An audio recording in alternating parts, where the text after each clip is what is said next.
التي لا بد منها، ألا وهي الموت. أرواحنا يا أحبتي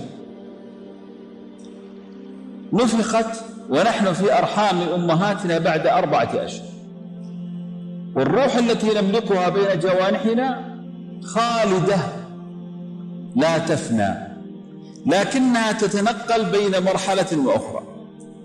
جلست في الأرحام أشهر، ثم ذهبت وخرجت في الدنيا، وها نحن نتنعم بها 60 70 80 90 سنة، ثم بعدها سترحل إلى حياة لا نهاية لها. إنه الموت يا كرام، وجاءت سكرة الموت بالحق، ذلك ما كنت منه تحيد. الموت هو الحقيقة التي لا شك فيها، والرسول صلى الله عليه وسلم قال: لكل داء دواء يستطب به، لكل داء دواء، علمه من علمه وجهله من جهله، إلا السام إلا الموت، هو لا دواء، هادم كل لذة، ومفرق كل جماعة، وقاطع كل أمل. إنه الأمر اليقين الذي قال عنه الله: وإنه لحق اليقين. هذا الموت أهو شر؟ هل هو شر؟ إن المؤمن الموت بداية السعادة له، وهذا الذي نريده من كل واحد منا. لا تنظر إلى الموت نظرة تشاؤم. الموت هو أن تنتقل من دار الخراب إلى دار العمار. الموت أن تنتقل من الدار الفانية إلى الدار الباقية. الموت أن تنتقل من جوار البشر إلى جوار رب البشر. الموت هو النقلة التي يتعداها الإنسان إلى حياة النعيم الذي لا ينقطع، إن كان مؤمنا طبعا، ونحن إن شاء الله من أهل الإيمان، وأسأل الله أن يثبتنا على هذا. إخواني، الرسول صلى الله عليه وسلم ذكر عن حال المؤمنين في موتهم أحوال جميلة. مثلا يقول عليه الصلاة والسلام: إن العبد المؤمن إذا كان في انقطاع من الدنيا وإقبال من الآخرة، خلاص انتهى أجلك وانتهت مدة بقائك في الدنيا، ما الذي يحدث وأنت في فراش الموت؟ تنظر على مد البصر، فيأتي إليك ملائكة بيض الوجوه معهم حنوط من الجنة وكفن من الجنة، فإذا نظرت إليهم تبسمت وارتحت، لأنك تعلم أنهم الملائكة الطيبة أتت لتقبض الروح. تقول هذه الملائكة للمؤمن: إن الذين قالوا ربنا الله ثم استقاموا تتنزل عليهم الملائكة ألا تخافوا مما هو أمامكم ولا تحزنوا على ما فاتكم وأبشروا بالجنة التي كنتم توعدون. ولذلك يقف ملك الموت عند رأس المؤمن، ثم بعد ذلك يستل الروح كما تخرج القطرة من في السقاء بسهولة، ثم يقول: اخرجي أيتها النفس الطيبة كانت في الجسد الطيب، وما أن ينتزعها حتى تتبادرها الملائكة في ذلك الكفن وتصعد بها إلى الله. المعراج شرف حصل لرسول الله صلى الله عليه وسلم، ويحصل لكل روح مؤمنة إذا ثبتت على ما يرضي الله وماتت على ما يرضي الله.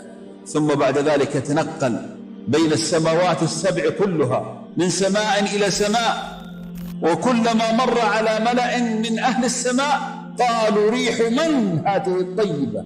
فيقال: هذا فلان، روح فلان، حتى يصل إلى السماء السابعة، ثم يقول الله تعالى: أعيدوه إلى الأرض فإني منها خلقتهم وفيها أعيدهم ومنها أخرجهم تارة أخرى. هذا هو المؤمن. المؤمن لا يشقى في حال موته، بل المؤمن الشيء الوحيد الذي يكدر حياته أنه يفارق أحبابه فقط. ولذلك لا يحرم الله المؤمن من هذه الميزة، بل إنه يقابلهم متى؟ في جنة الله. والذين آمنوا واتبعتهم ذريتهم بإيمان ألحقنا بهم ذريتهم وما ألتناهم من عملهم من شيء كل امرئ بما كسب رهين. فيا مؤمن لا تخف من الموت. الموت هو نقلة إلى الله، نقلة إلى دار جميلة. استعد للموت، هذا هو المطلوب. المطلوب أن تستعد لتلك اللحظة، أن إذا أتتك تكون فعلا مستعد للقاء الله، مستعد لأن تكسب رضوان الله، هذا المطلوب. أما تخاف من الموت لا تخاف، لأن المؤمن يحب لقاء الله، يحب لقاء الله. وأسأل الله تعالى أن يحيينا على ما يرضيه، وأن يقبض أرواحنا إليه بيسر وسهولة. بعد أن ينتقل الإنسان من حياته إلى المرحلة الثانية وهي مرحلة البرزخ.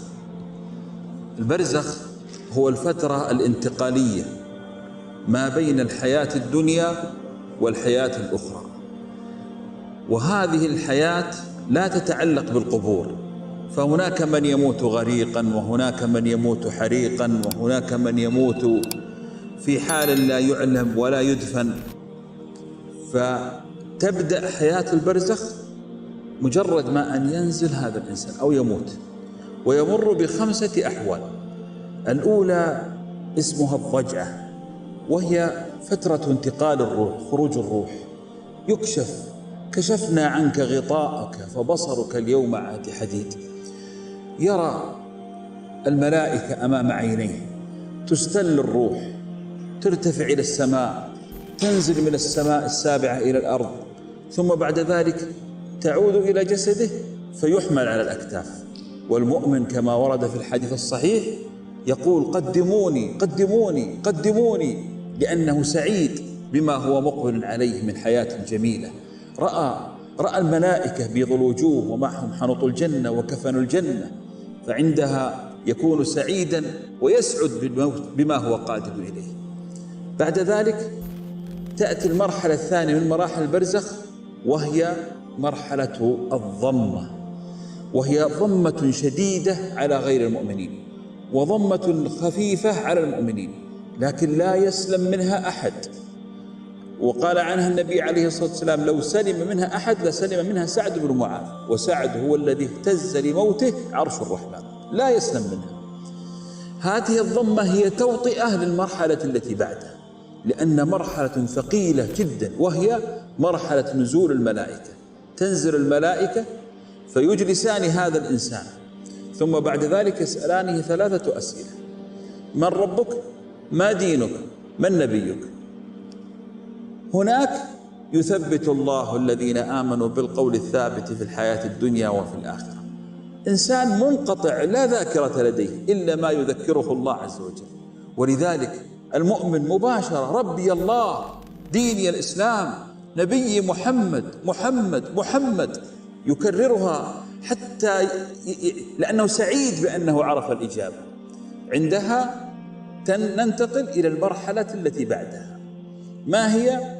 وهذا في قبره، جالس في قبره، أو المرأة جالسة في قبرها، فجأة ينزل عليها أو عليه رجل أو امرأة، المهم شخص يؤنسه في قبره، فهذا ينظر إليه، فإن كان شكله جميل ومنظره حسن يقول: من أنت؟ فوجهك الوجه الذي يأتي بالخير، وريحك الطيبة، من أنت؟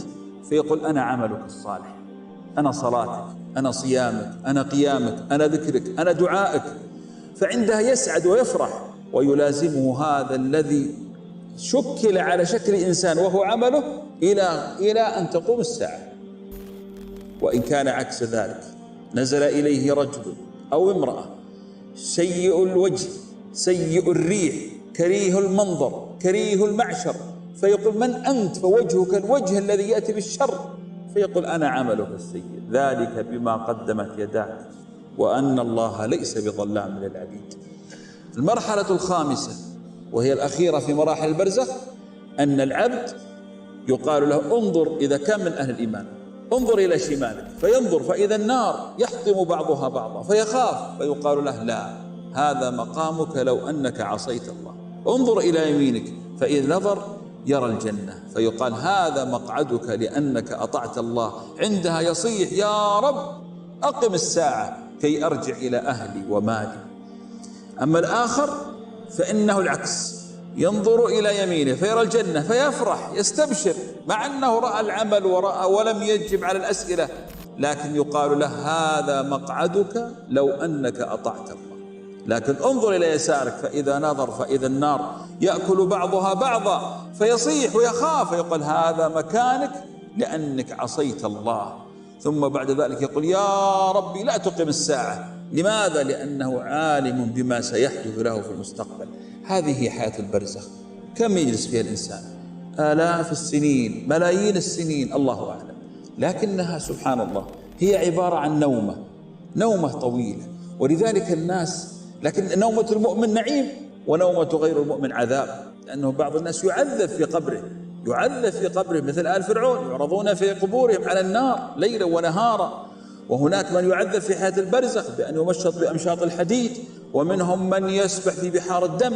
المهم أنه العذاب، طبعا العذاب قد يكون على الجسد والروح، ولكن في الغالب هو على الروح أكثر من الجسد. يجلس فترة طويلة حتى أن العباد إذا قاموا يوم القيامة يقولون قال كم لبثتم؟ قالوا يوما أو بعض يوم، يعني يا يوم يا أقل من يوم، مع أنه جلس 1000 سنة في قبره. إذن هذه هي حياة البرزخ. البرزخ تنتهي فترته عند النفخ في الصور، والنفخ نفختان. النفخة الأولى هي التي يصعق فيها من في السماوات ومن في الأرض ولا يبقى إلا الله جل جلاله، فكل شيء هالك إلا وجهه. يجلس الناس بين النفختين 40، لم يحددها النبي صلى الله عليه وسلم، 40 يوما 40 شهرا 40 سنة، الله أعلم. ثم ينفخ النفخة الثانية. قبل النفخة الثانية ينزل مطر غليظ فننبت من جديد، كلنا ننبت من جديد وتعود أجسادنا، لكن في خلق آخر ليس كخلق الدنيا، التشابه واحد لكن في صفات مختلفة.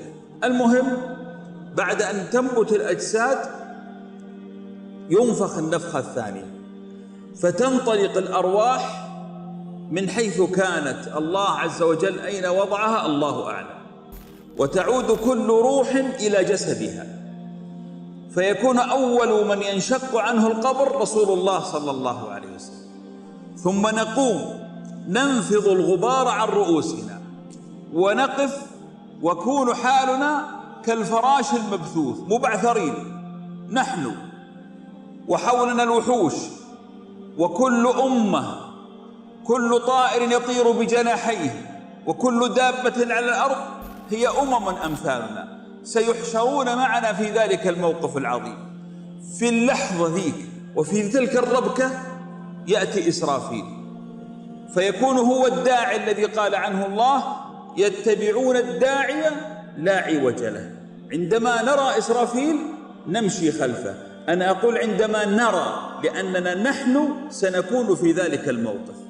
نرى إسرافيل فنمشي خلفه، فيتعدل وضع الناس، بدل ما كانوا كالفراش يصبحون كالجراد المنتشر، مهطعين مقنعي رؤوسهم، لا يرتد إليهم طرفهم، وأفئدتهم هواء، غرلا بهما حفيا عريا.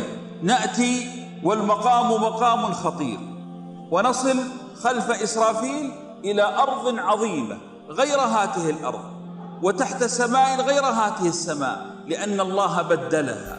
أرض المحشر التي أرض لا ترى فيها عوجا ولا أمتا، صافية ليس فيها ارتفاع ولا انخفاض. فنقف، وأول ما نبحث عنه نبحث عن الماء، فكل أمة ترى نبيها وحوله حوضه، ونرى هناك حبيبنا صلى الله عليه وسلم ومعه حوضه العظيم، فينادينا، يعرفنا. كيف يعرفنا؟ بجباهنا وأنوفنا وأيدينا وأرجلنا من آثار الوضوء، فنذهب إليه فيشرب منه من مات على سنته صلى الله عليه وسلم. ويبعد أقوام نفاق كفر بدلوا الدين يطردون من هذا الحوض ولا يشربون. يقف الناس في ذلك المحشر، ما هي أحوالهم؟ يقول النبي صلى الله عليه وسلم يبعث كل إنسان على ما مات عليه. فتخيل أشكال الناس، واحد يبعث يقرأ القرآن، وآخر يبعث وهو يؤذن، وآخر يبعث وهو يصلي، وآخر يبعث وهو يسبح، وآخر يبعث وهو يشرب الخمر، وآخر يبعث وهو يغني، وآخر يبعث وقد حمل الأراضي التي ابتلعها من الناس وقد طوقها الله حول حلقه من تحت 7 أراضين، وآخر يبعث وقد حمل على ظهره ما غله من الناس يوم القيامة. إنه يوم الفاضحة، وأيضا هو يوم العز للمؤمنين الصادقين. يقف الناس في ذلك اليوم، يقف الناس صفوف، ويبدأ أول الأمر الحساب بين الوحوش، فكل وحش ظلم يأخذ حقه من الذي ظلمه، فبعد ذلك يتحولون كلهم إلى تراب. عندها يقول الكافر يا ليتني كنت ترابا، يا ليت كنت بهيمة ولم أكن إنسان، لأني سأخسر في ذلك المقام. الناس في هولهم، في خوفهم، في رعبهم، يأتي مناد ينادي الناس استروا هذا، استروا هذا، فيكسى المؤمنون، وأول من يكسى إبراهيم الخليل صلى الله عليه وسلم. ثم ينادى أقوام الذين نشأوا في طاعة الله، الشباب، اذهبوا إلى ظل الله يوم لا ظل إلا ظله. الذين تعلقت قلوبهم في المساجد، اذهبوا إلى ظل الله.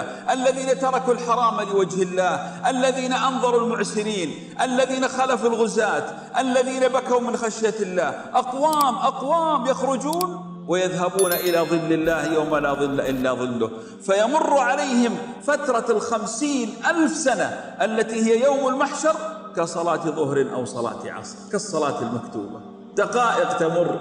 أما القوم الآخرون فتدنو الشمس من رؤوسهم، ليس بينهم وبينها إلا ميل، فيلجمهم العرق أي يغطيهم، ويضرب العرق في بطن الأرض. كل هذا إهانة لهم. ثم بعد ذلك تتبع كل أمة ما كانت تعبد، تتبع هناك كل أمة ما كانت تعبد، عباد الأصنام خلف أصنامهم، وعباد البقر خلف أبقارهم، وكل أمة كانت ضالة تتبع ما كانت تعبد، حتى إذا خف المحشر تبدأ المرحلة التي بعده، وهي مرحلة الشفاعة. هذه المرحلة يتعب الناس من الوقوف. تخيل 50,000 سنة والناس واقفة في خوف، في ألم، في رعب، في تعب، في شمس، في حر، في عطش، في ضنك. ثم بعد ذلك تأتي مرحلة الشفاعة، عندما يكون الناس في أرض المحشر ويأتي ربنا جل جلاله لفصل القضاء بين العباد. فالله تبارك وتعالى مجيئه عظيم. قال الله تعالى عن نفسه: وجاء ربك والملك صفا صفا. تخيلوا ذلك المشهد العظيم، والله تبارك وتعالى يحمل عرشه 8. يقول رسولنا صلى الله عليه وسلم: أذن لي أن أتكلم عن أحد حملة العرش ما بين شحمة أذنه ومنكبه يطير الطائر 700 سنة. وربنا تبارك وتعالى طالما سمع من عباده، وطالما حلم عليهم، وأمد لهم في الأعمار، ووسع عليهم في الأرزاق، وأرسل لهم الأنبياء، وأنزل الكتب. ثم إذا بالخلق عندما يحشرون إليه لا يدخل الجنة إلا 1 من كل 1000. ولذلك يغضب الله عز وجل غضبا عظيما في ذلك اليوم. الناس تقف في ذلك الموقف 50,000 سنة، فيملون ويضجرون، حتى إن قائلهم ليقول: اذهبوا بنا إلى النار، خلصونا من هذا المقام. تخيلوا معي المشهد، والبشر كلها تجتمع، يذهبون إلى من؟ يذهبون إلى أبونا آدم، يذهبون إلى آدم: يا آدم أنت أبونا، أنت أبو البشر، أنت أول الأنبياء، اشفع لنا عند الله، نريد أن نخلص من هذا اليوم الطويل، نريد الحساب، وبعد ذلك إما إلى جنة أو إلى نار. فيقول آدم: إن الله قد غضب غضبا لم يغضب مثله، وإني قد أخطأت مرة واحدة في حياتي، أكلت من الشجرة، مع أن الله عفى عنه، لكنه يخشى أن يشفع للناس. اذهبوا إلى غيري، اذهبوا إلى نوح، فينطلقون إلى نوح، ذلك النبي الذي لبث في قومه 1000 سنة إلا 50 عاما يدعوهم، أبو البشر الثاني وثاني أولي العزم من الرسل وأول الرسل.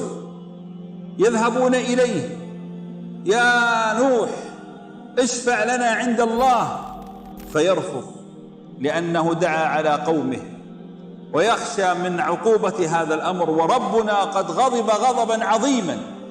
اذهبوا إلى غيري، فينطلقون إلى إبراهيم الخليل صلى الله عليه وسلم، خليل الله، ومن أعظم من رسول الله إبراهيم أبو الأنبياء، الرجل الحليم الحنفي التقي. يصلون إليه: اشفع لنا عند الله، فيرفض لأنه كذب 3 كذبات في حياته كلها، وهو الذي لبث العمر الطويل بين قومه. وكذباته ما هي؟ قال: فعله كبيرهم هذا عندما كسر الأصنام، وقال: إني سقيم عندما قالوا اذهب معنا إلى العيد، ولما أرادوا أن يأخذوا منه زوجته قال هذه أختي. هذه كذباته معدودة، ومع ذلك يخاف الشفاعة. اذهبوا إلى غيري، فينطلقون إلى موسى عليه الصلاة والسلام، فيقول: إني قد قتلت نفسا، ومع أن الله تاب عليه وأعطاه المراتب العلى بعد تلك الحادثة، إلا أنه يخاف أن يشفع. اذهبوا إلى غيري، فينطلقون البشر كلهم يمشون يركضون، كل منهم قد بلغ الخوف إلى حنجرته. يذهبون إلى عيسى، إلى ذلك النبي المطهر: يا عيسى يا نبي الله اشفع لنا، فيرفض أن يشفع، ثم لا يعد ذنبا لأنه لا ذنب معه. اذهبوا إلى غيري، فيصلون إلى حبيبكم محمد صلى الله عليه وسلم، فيقول: أنا لها أنا لها، ارفع رأسك برسول الله. هذا الذي يجعلك يجب عليك أن تحب رسول الله، هو الشافع لك في ذلك اليوم. كل الأنبياء أعطوا دعوة في الدنيا فاستنفذوها إلا محمد صلى الله عليه وسلم. ادخر لنا، لي أنا وأنت، دعوة لكي يشفع لنا بها عند الله عز وجل. أنا لها أنا لها. هو سيد البشر، سيد ولد آدم، يقوم فيسجد تحت العرش سجود عظيم، فيفتح الله عليه من المحامد والتسبيح والتهليل الشيء العظيم، ثم يقول الله له: يا محمد ارفع رأسك وسل تعطى واشفع تشفع. فيشفع الرسول صلى الله عليه وسلم شفاعتان عظيمتان في البداية: الأولى أن يبدأ الحساب بين الخلائق، والثانية شفاعة خاصة لنا، هذه أولها، وتستمر شفاعاته صلى الله عليه وسلم، لأنه لن يهنأ له بال وموحد من أمته في النار. اللهم صل على رسول الله. ثم بعد ذلك يأمر الله تعالى كل أمة أن تتبع ما كانت تعبد، فيبدأ عباد الأصنام وعباد الأشجار وعباد الأحجار يتبعون: إنكم وما تعبدون من دون الله حصب جهنم أنتم لها واردون.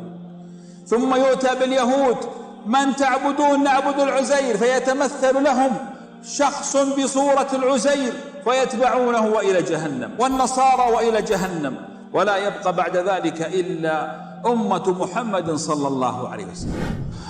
بعد أن يقوم الرسول صلى الله عليه وسلم للشفاعة العظمى للخلائق ويسجد تحت العرش سجود عظيم في يوم مهيب، يوم تشرق فيه الأرض بنور ربها، لا شمس هناك ولا قمر، وإنما نور الله عز وجل هو الذي يغشى الموقف العظيم. ويأتي ربنا جل جلاله في موكب مهيب عظيم: وجاء ربك والملك صفا صفا. يأتي ربنا عز وجل ليفصل بين عباده، فالله تبارك وتعالى لا يمكن أن يعذب إنسان حتى تقوم عليه الحجة، وما كنا معذبين حتى نبعث رسولا. هذا وعد الله عز وجل.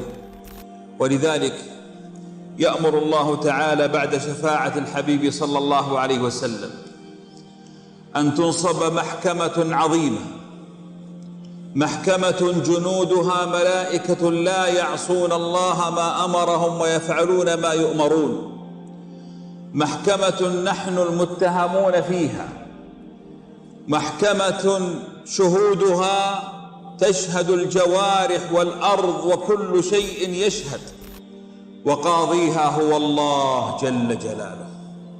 فلا ظلم ولا رشوة ولا تزوير ولا كذب. ثم بعد ذلك يأتي ربنا تبارك وتعالى بالملائكة،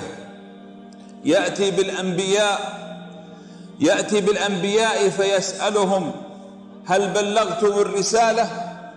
وجئنا من كل أمة بشهيد وجئنا بك على هؤلاء شهيدا. فكل نبي يشهد أنه بلغ رسالة الله، وتشهد له الملائكة بأنه بلغ. قامت الحجة الآن من الأنبياء، ثم يأتي الملائكة، تأتي مع كل نفس سائق يسوقها وشهيد يشهد عليها أمام الله عز وجل، حتى لا يكون هناك ظلم على العباد. ويبدأ بعد ذلك الحساب. 5 أصناف أذكرها لك في ذلك الموضوع. أما الصنف الأول فمن ماتوا على الشرك وهو يعلمون أنهم مشركون. من ماتوا على الشرك وهم لا يعلمون أنهم مشركون لهم حكم، لكن من مات وهو مصر على الشرك هذا لا يغفر الله له. إن الله لا يغفر أن يشرك به ويغفر ما دون ذلك لمن يشاء.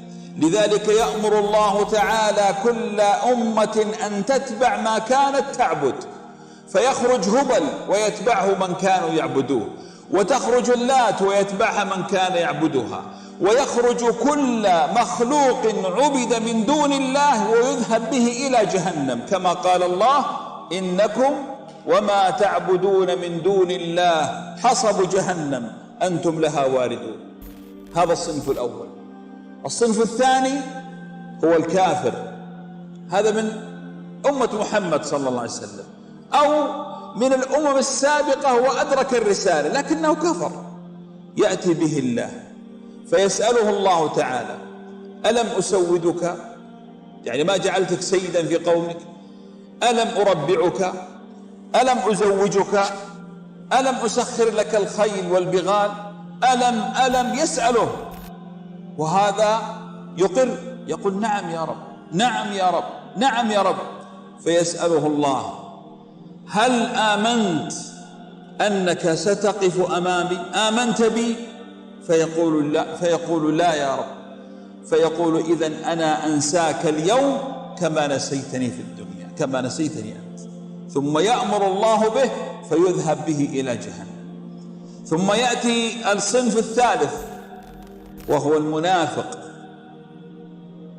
المنافق يقف أمام الله فيسأله الله أيضا: ألم أسودك؟ ألم أزوجك؟ ألم وهو يقر. ثم يسأله الله: ما فعلت؟ فيقول: صليت وصمت وتصدقت وعملت. وهذا يظن أنه يخادع الله عز وجل، ونسي أن الله يقول: قل إن تخفوا ما في صدوركم أو تبدوه يعلمه الله، ويعلم ما في السماوات وما في الأرض، والله على كل شيء قدير. عندها يقول الله له: إذن نأتي بشاهد عليك. فيستغرب: من الذي يشهد علي؟ فيختم الله على فمه وترتفع يده: اللهم يا رب إني أشهد أني قد كتبت وبعت ومنعت وأعطيت. ثم ترتفع اليد اليسرى وتشهد، ثم تشهد العين وتقول: وأنا رأيت، وتشهد الأذن وتقول: وأنا سمعت، وتشهد الرجل وتقول: وأنا مشيت، وتشهد الأرض وتقول: وأنا حملت. ويشهد الله ويقول: وأنا سترت لكنك أبيت إلا الفضيحة. فيفضحه الله على رؤوس الأشهاد، ثم يأخذ كتابه بشماله وإلى جهنم. ثم يأتي الله تعالى بالعصاة، وهذا الصنف الرابع من أمة محمد صلى الله عليه وسلم، لكنهم ظلموا وبطشوا وسفكوا وقتلوا وأفسدوا في الأرض. وهذا هو المفلس الذي قال عنه النبي صلى الله عليه وسلم: أتدرون من المفلس؟ قالوا: من لا درهم ولا دينار عنده. قال: المفلس من يأتي بحسنات كجبال تهامة، لكن يأتي وقد أكل مال هذا وشتم هذا وسفك دم هذا، ثم يقتص لهم. هذا تحت رحمة الله، قد يعذبه، قد يكتفى بالعذاب السابق، قد الله أعلم، لكنه لا نحكم عليه لا بنار ولا بغيره، لأنه موحد معه لا إله إلا الله، الكلمة التي تعصم دمه في الدنيا والآخرة.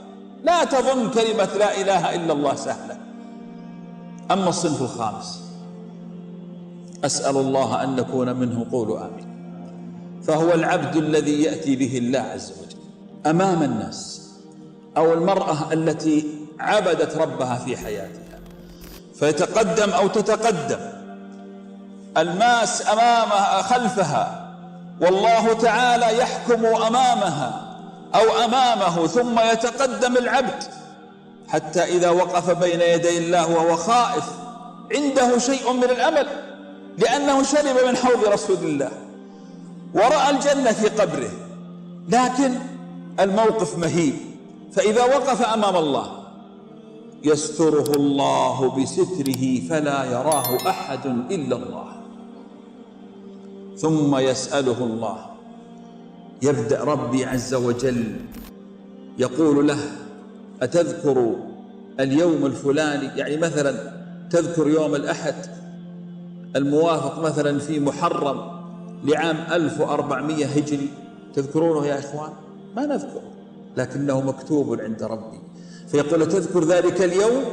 أتذكر يوم أن تذهب أنت وفلان وفلان وفلان وتفعلون الذنب الفلاني، تذكره؟ فيقول: نعم يا ربي أذكره. لماذا يقول أذكره؟ لأنه يقرأ كتابه، والله يقول: اقرأ كتابك كفى بنفسك اليوم عليك حسيبا. نعم يا ربي أذكره. يقول: أتذكر الذنب الفلاني يوم كذا وكذا، ويبدأ يذكره الله بذنوب هو نسيها، لكنها في كتاب مسجلة مدونة مثبتة، وكلما ذكره بذنب خاف حتى كاد أن يهلك، وربي لا يمكن أن يعذبه ويريد أن يرحمه، فيقول: لا عليك لا عليك، سترتها عليك في الدنيا واليوم أنا أغفرها لك. الله أكبر، كم يسترنا الله يا أحبابي، كم ذنب فعلناه في الخلوات وربي يستره ولا يفضح.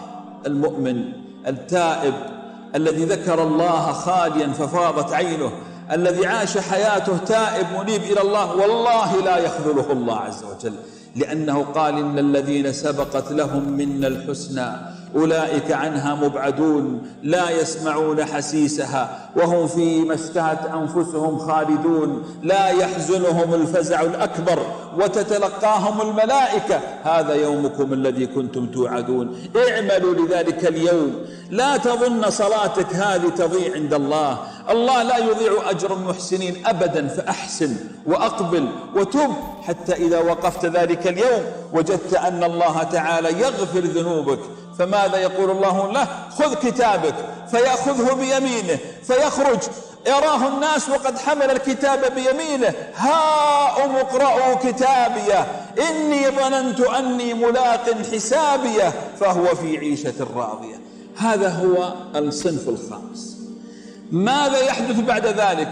ينتقل هؤلاء إلى أرض مظلمة بعد أن ينتهي عرض الأعمال والحساب ولإتمام العدل، لأن الله عز وجل وعد أن من يعمل مثقال ذرة خيرا يره ومن يعمل مثقال ذرة شرا يره. لذلك العباد يأخذون صحائفهم معهم وينطلقون بعد الحساب إلى مقام عظيم. ورد في حديث حسنه بعض أهل العلم أن عائشة رضي الله عنها سألت النبي صلى الله عليه وسلم وقالت: يا رسول الله، في يوم القيامة لكم أهلون أتذكرونهم؟ فقال: أما في 3 مواضع فلا يذكر أحد، وذكر منها هذا الموضع، وهو موضع الميزان. ما هو الميزان؟ ميزان خلقه الله عز وجل، له كفتان، ميزان حقيقي له كفتان، الكفة الواحدة تسع السماوات والأرض من عظمتها، ووحدة قياس هذا الميزان ليست الجرام ولا أقل من ذلك، بل إنه من يعمل مثقال ذرة ولو خردلة ولو أقل من ذلك فهو موجود عند الله عز وجل. ما لك تأخذه وما عليك تحاسب عليه. الكفار إذا أقبلوا إلى ذلك المقام يجعل الله عز وجل عملهم ضائع: وقدمنا إلى ما عملوا من عمل فجعلناه هباء منثورا، لا قيمة له، ولذلك لا قيمة لهم في ذلك المقام.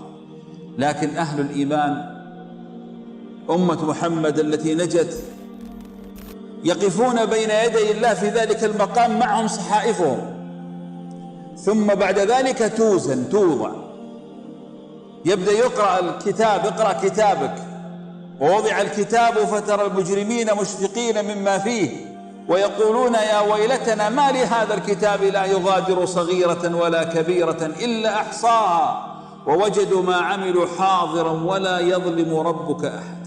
اقرأ كتابك، كفى بنفسك اليوم عليك حسيبا. فيبدأ يقرأ، يستعرض: في يوم كذا قمت الصباح، صليت مع المسلمين الفجر، هذه حسنات، ضعوها في ميزان الحسنات. قرأت الورد الفلاني، حسنات. قرأت آية الكرسي، حسنات. خرجت من باب المسجد فوقفت أتكلم مع صديق لي فاغتبنا فلان، سيئات. اسحب من حسناته وضع في ميزان سيئاته. ثم بعد ذلك ذهبت إلى بيتي فنمت، قمت إلى عملي، جلست، تكلمت، وكل شيء يستعرض. حسنات توضع في ميزانك، سيئات توضع في ميزانك، وهكذا توضع الحسنات والميزان. ونضع الموازين القسط ليوم القيامة فلا تظلم نفس شيئا. لا يمكن أن يظلم أحد ولو مثقال الخردلة، لا إله إلا الله. ينجح أقوام فترجح حسناتهم فيأخذون صحائفهم فيعطون نور على قدر أعمالهم، نور، ثم يتجاوزون هذه المرحلة إلى التي بعدها وينتظرون، لا أحد يتجاوز، ينتظر.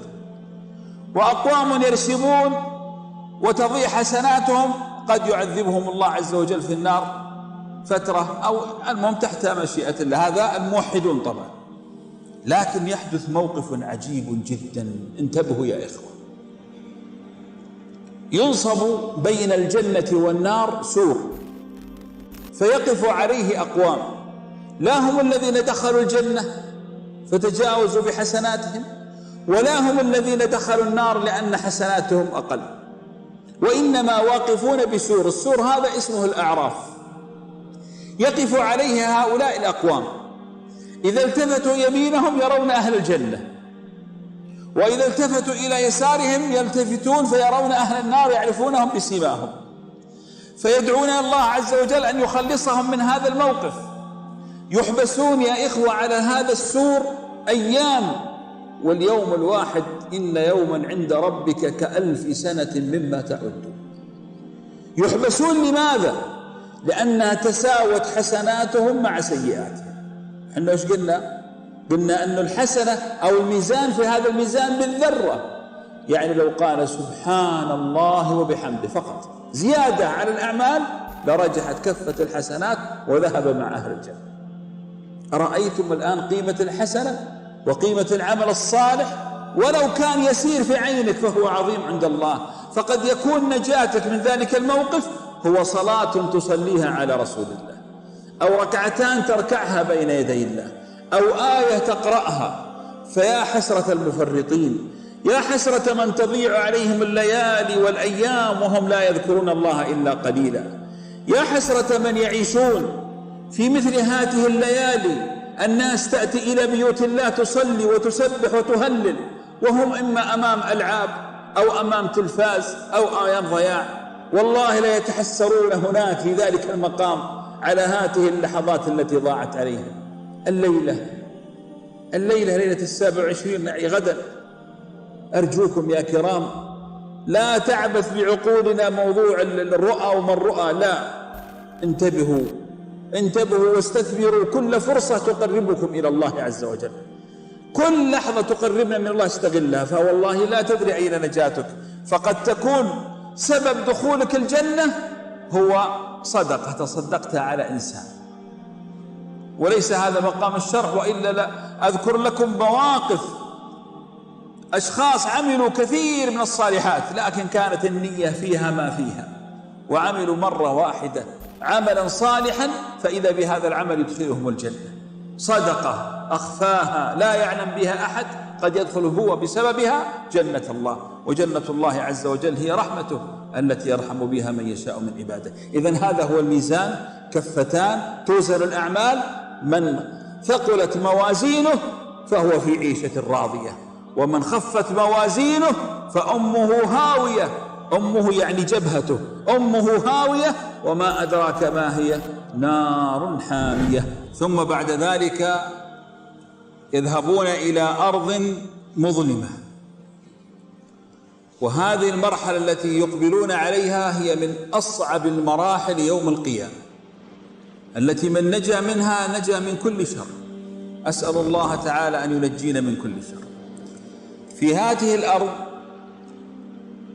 بعد أن وزنت الأعمال يعطون أنوارا على حسب أعمالهم، فكلما حسنت الأعمال كلما زاد نور الإنسان في تلك الأرض المظلمة، وكلما قل فخيره وحسناته قل نوره. ولذلك بعضهم كالبرق، وبعضهم أقل من ذلك، وبعضهم لا يملك إلا مثل الشمعة. ومن لم يجعل الله له نورا فما له من نور. ذلك اليوم الذي لا يؤتى نور من الله لن يستطيع أن يجلب النور، والأرض أمامه مظلمة. وبعد الأرض هذه المرور على الصراط. في الأرض هذه الله عز وجل يأمر أن يذهب بالكفار إلى جهنم، ادخلوا أبواب جهنم، فيدخلون فيها ويرمون فيها أعاذنا الله وإياكم، فهم لا يمرون على الصراط. فيبقى 3 أصناف: المؤمنون المرضي عنهم، والمؤمنون العصاة، والمنافقون.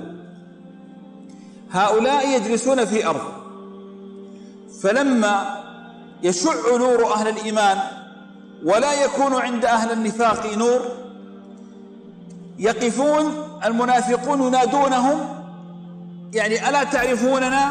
ألسنا أهلكم؟ ألسنا منكم؟ أعطونا من النور الذي معكم.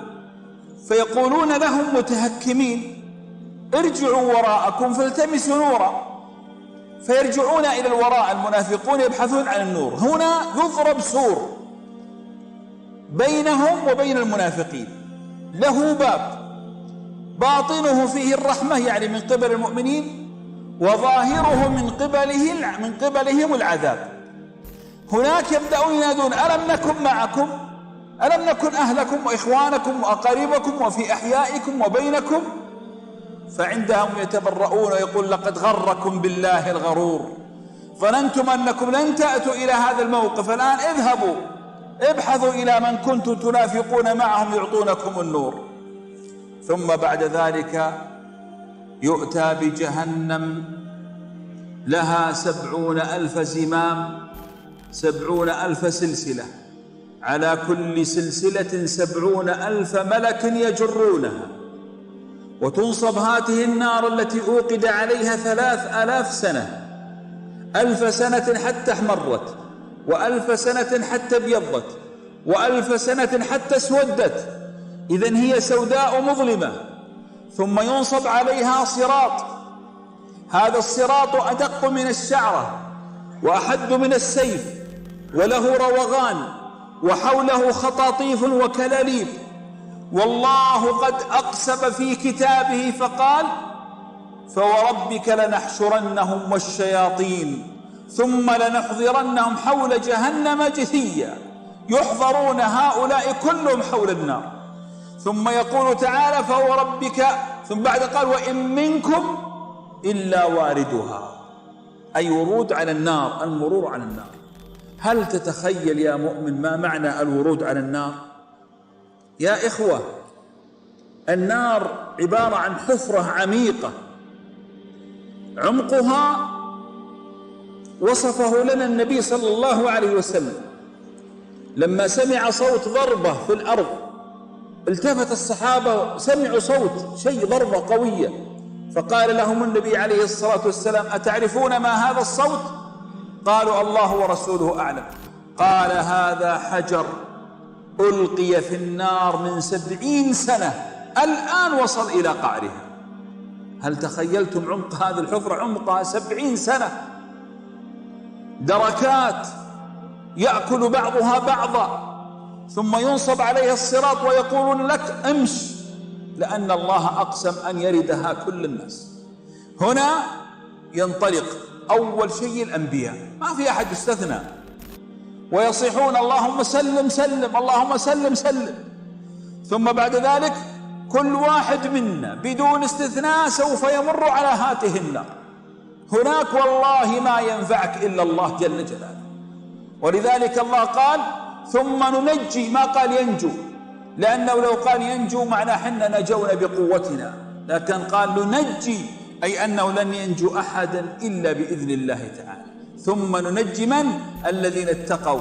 فيا من عشت حياتك لله طائعا وللفرائض مؤديا ولأوامر الله مستجيبا، تركت الشهوات لله وضغطت على نفسك من أجل الله، والله لا يخزيك الله في هذا الموقف. هذا هو الموقف الذي قال الله فيه لا يسمعون حسيسها وهم فيما اشتهت أنفسهم خالدون، لا يحزنهم الفزع الأكبر.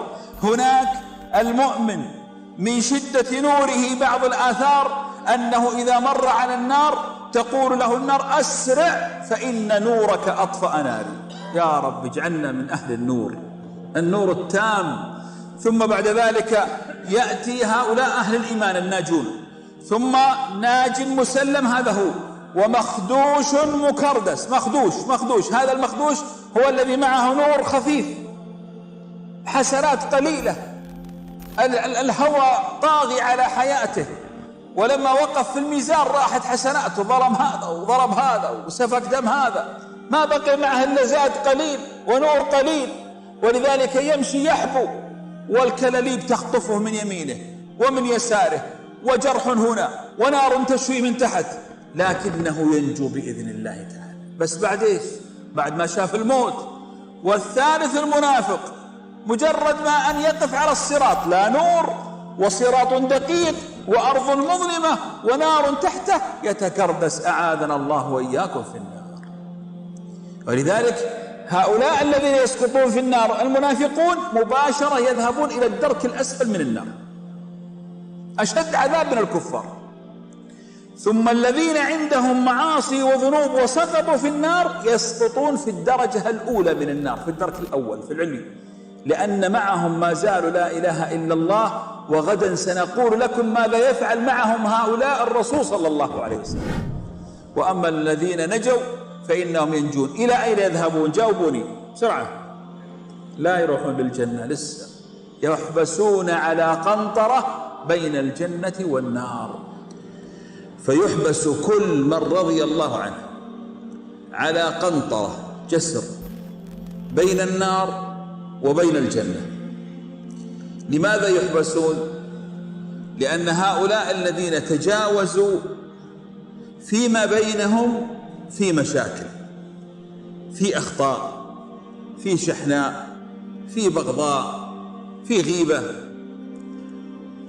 والجنة محرم أن يدخلها الغل ولا الحقد، فمن أجل أن ينزع الله عز وجل الغل الذي بين الناس، كما قال تعالى ونزعنا ما في قلوبهم من غل إخوانا على سرر متقابلين، تكون هناك مصافاة بين هؤلاء، هذا يأخذ من حسنات هذا ويعطي هذا، ويأخذ من حسنات هذا ويعطي هذا، لكن كلهم في الجنة، كلهم قد رضي الله عنه، لكن لا بد أن يقف هناك الناس في ذلك الصعيد وقد اطمأن كل واحد منهم أنه أخذ حقه واستوفى من خله، حتى لا يكون في قلبه شيء. كل هذا لأن الله يحب أن يدخل الجنة عباده وهم في قمة الراحة والسعادة. ينطلق بعد ذلك أهل الجنة الذين تعدوا هذا ليدخلوا الجنة، فيجدون أبوابها مغلقة، فيرجعون إلى محمد صلى الله عليه وسلم. وهنا لابد أن تعرف يا أخي قيمة محمد عليه الصلاة والسلام. يا إخوة، والله إن هذا النبي العظيم يجب أن نحبه أكثر من أهلنا وأولادنا وأنفسنا. انظروا كيف تجده في كل موقف صعب هو السند لك، فيقوم ويشفع، فيكون هو أول من يدخل الجنة صلى الله عليه وسلم، ويدخل معه كافر اليتيم، ويدخل معه قريب منه أصحاب الخلق الحسن، نسأل الله أن نكون منهم.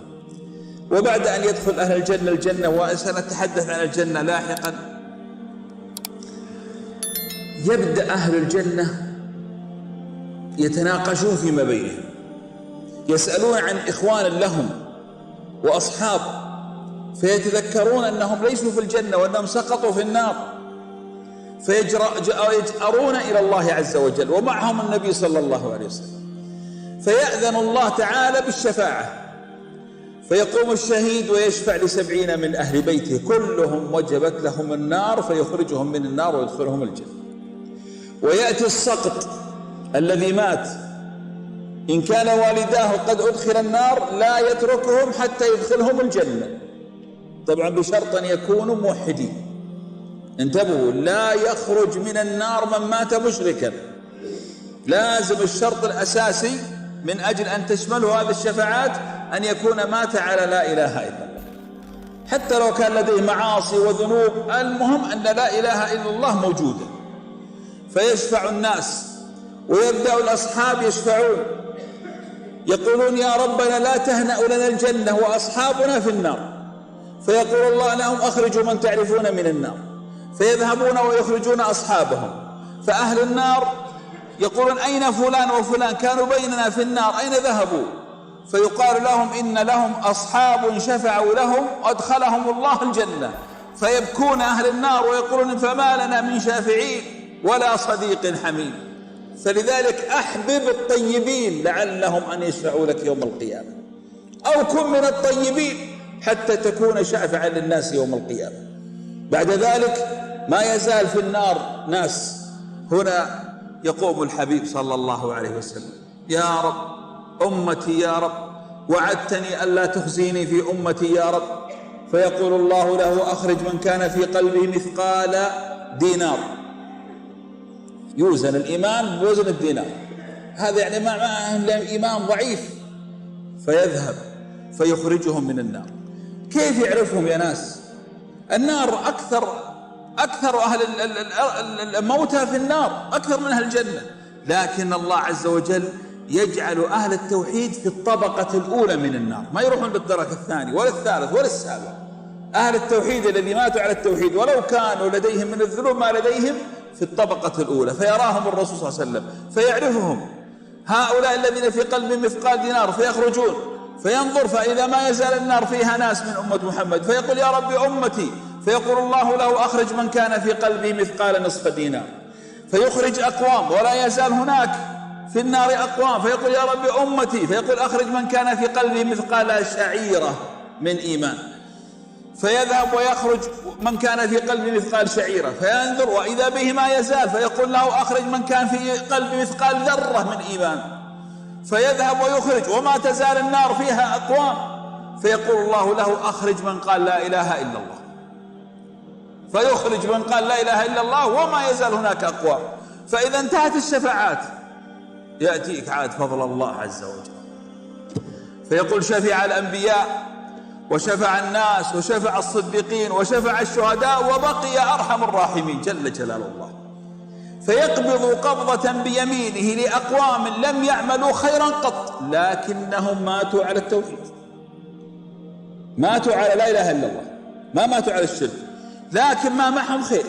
يعني تجدونهم الآن في موجودين يقول لا إله إلا الله لكن لا صلاة ولا صيام ولا عبادة ولا طاعة ولا، فقد يكون هؤلاء هم. فلا يبقى في النار من كان مؤمنا بلا إله إلا الله.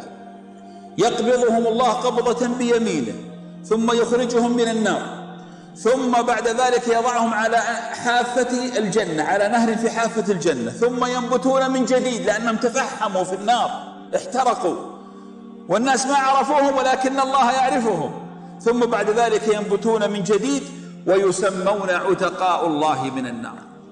أرأيتم عظيم فضل الله عز وجل؟ كل هذا لا يحصل عليه الإنسان إذا مات على الشرك. يا إخوة، مقام التوحيد مقام عظيم. حافظوا على لا إله إلا الله، لا نحلف بغير الله، ولا نطوف على قبر لغير الله، ولا نذبح لغير الله. ويجب أن يكون إيماننا بالله إيمان اعتقاد، وأن نتقيه وأن نخشاه وأن نخاف غضبه، مثل ما نرجو رحمته يجب أن نخاف غضبه، ونثبت على ما يرضيه جل جلاله. إن من أمة محمد من لا يقع في الشرك لكنه يقع في النفاق، والنفاق أشد من الشرك.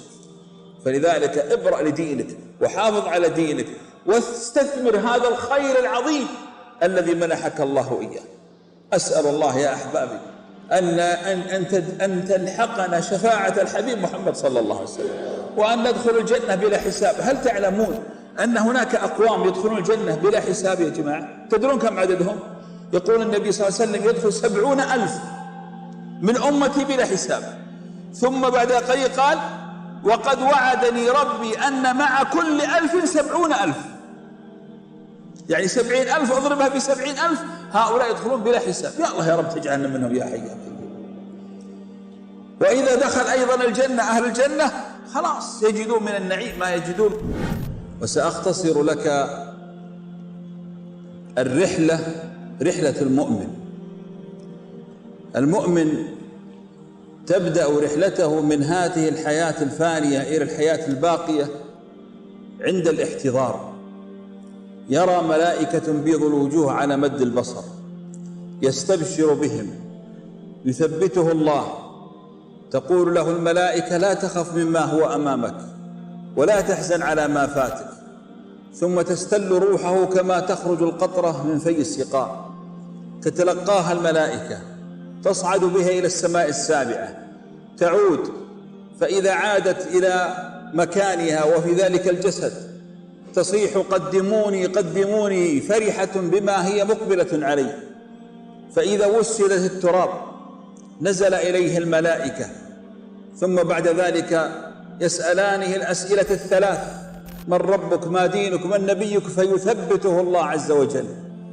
ثم بعد ذلك يوسع له في قبره مد البصر، ثم بعد ذلك ينزل إليه عمله الصالح الذي عمله في الدنيا يؤنسه إلى قيام الساعة، ثم ينام نومة العروس في قبره، مهما اشتد الحر والبرد كالعروس نائم في قبره إلى أن تقوم الساعة.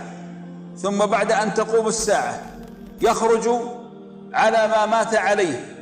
وغالب المؤمنين تكون ميتتهم حسنة، لأن النبي صلى الله عليه وسلم يقول إن الله إذا أحب عبدا استعمله.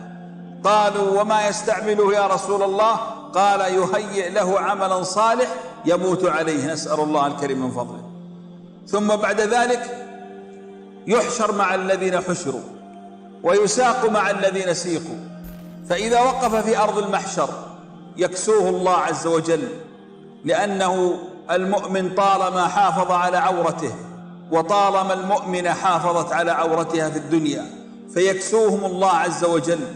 ثم بعد ذلك يظلهم الله في ظله يوم لا ظل إلا ظله، لأن المؤمن غالبا إما قلبه معلق في المساجد، أو نشأ في طاعة الله، أو إذا ذكر الله خاليا فاضت عيناه، دائما قريب من الله عز وجل.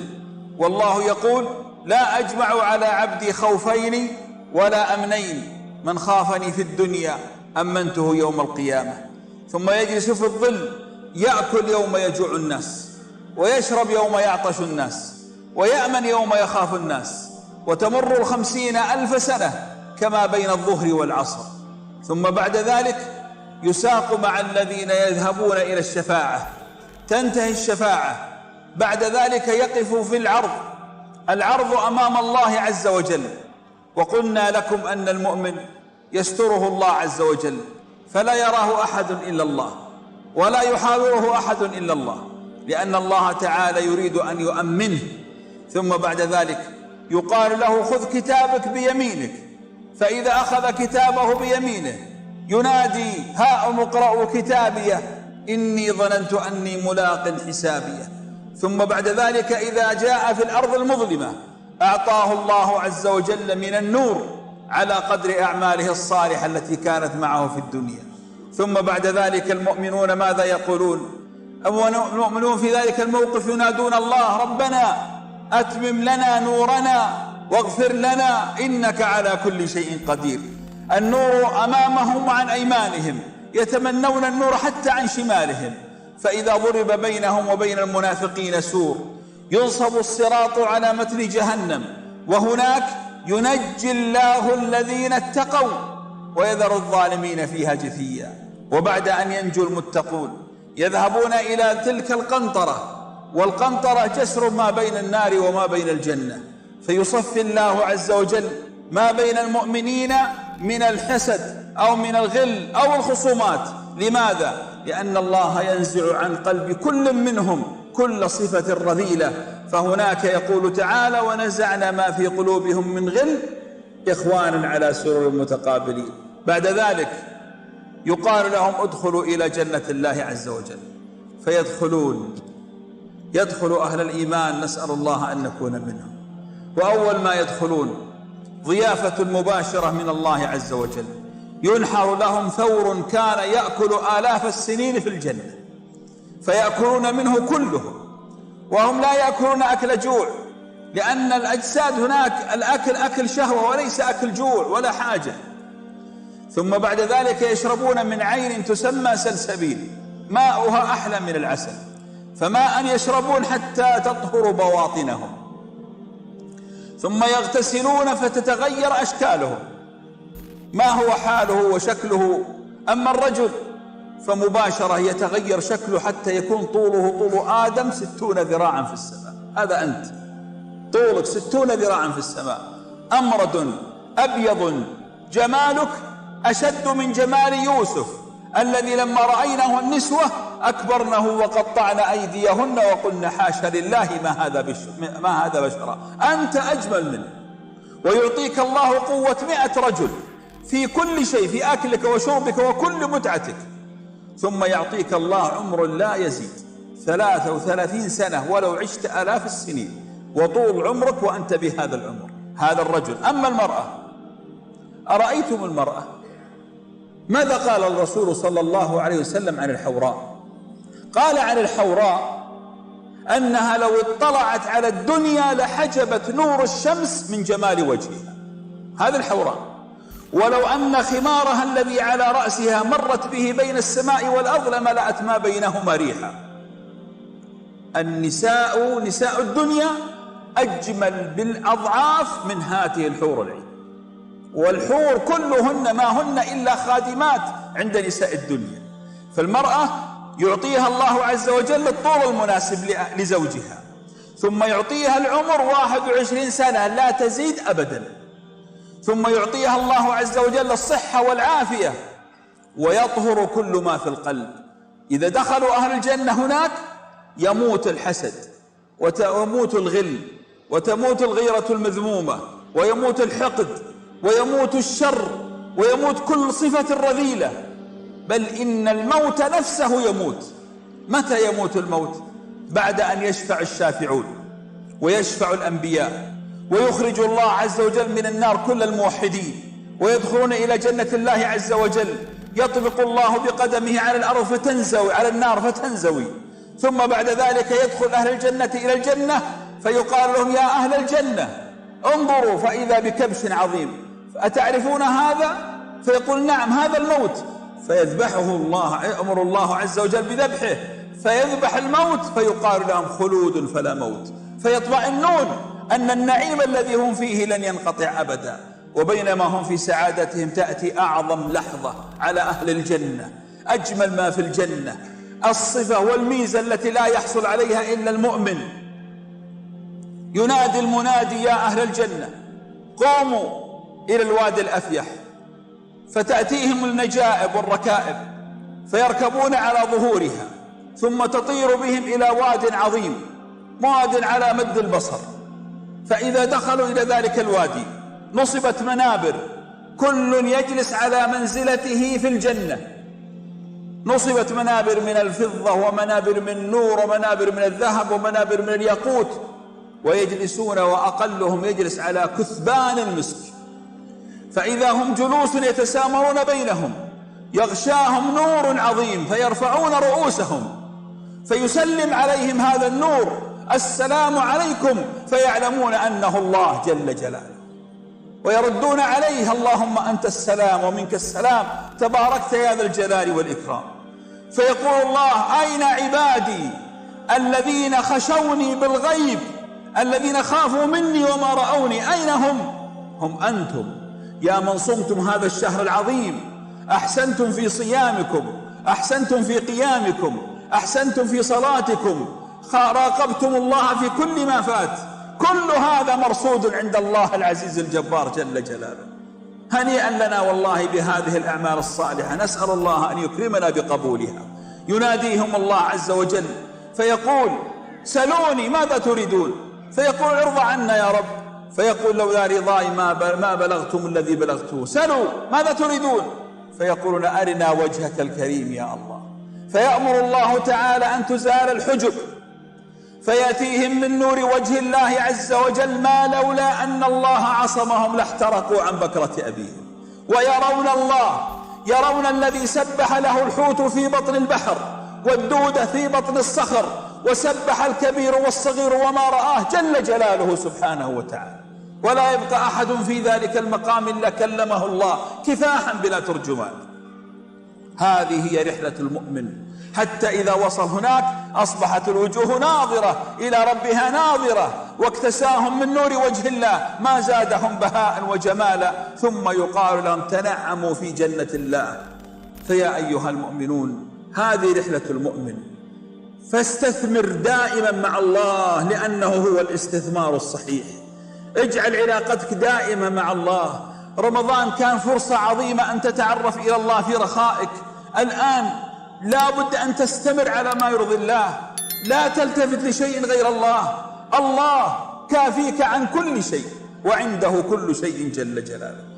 أسأل الله تعالى أن يختم لنا هذا الشهر برضوانه، وأن يجعلنا من الفائزين بالعتق من نيرانه، وأن يثبتنا على دينه حتى نلقاه وهو راض عنا. وجزاكم الله خيرا، وصلى الله وسلم على نبينا محمد.